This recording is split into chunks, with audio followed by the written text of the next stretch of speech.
Here's a problem from physics, and it has to do with gravitational potential energy and kinetic energy. We have this young girl on a sled at the top of a 40-meter hill. These are all relative heights above some, let's say, sea level. So anyway, she's going to go sledding. She's going to go down from 40 meters down to a low of 10 meters in this dip, and then she's going to be over here at the top at 20 meters. We're going to assume that there's absolutely no friction here, which is relatively difficult to calculate the friction between the blades on the sled and the snow. Depending on the quality of the snow, it's always different. So we're going to assume no friction here. But the question is, and this is a typical question for kinetic energy and potential energy, is how fast is the girl going when she gets to the 20-meter height? Well, one of the interesting concepts of physics is that energy is always conserved, and if she starts here and she's not moving, she has zero kinetic energy. All of her energy is gravitational potential.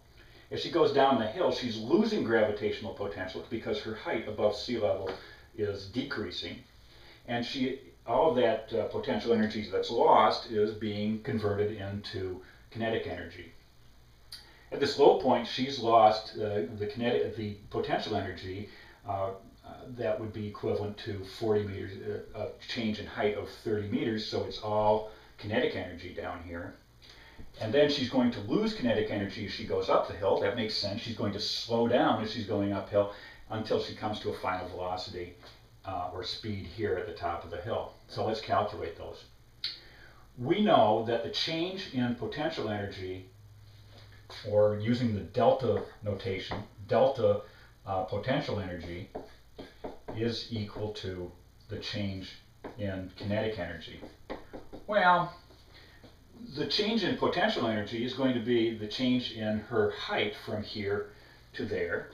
And since potential energy is mgh, we have the mass of the girl times 9.8, and I'll actually use 10 here just to make it simple, for the acceleration of gravity.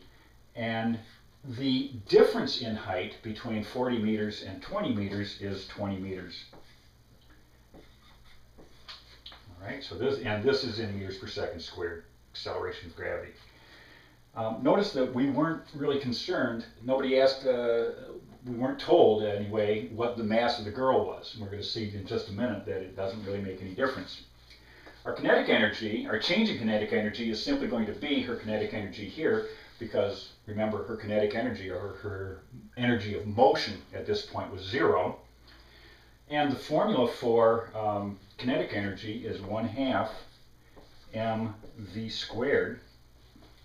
Well, it's going to be 1/2 the girl's mass times velocity squared.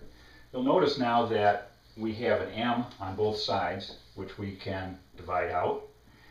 And I can multiply both sides by 2 to get rid of this 1/2.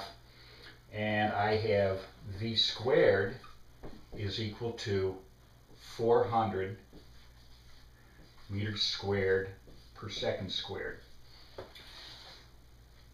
And therefore v is equal to 20 meters per second. That's the girl's velocity here. And you'll notice that if it had been a larger person or 2 people on the sled, it wouldn't make any difference if we forgot about the friction.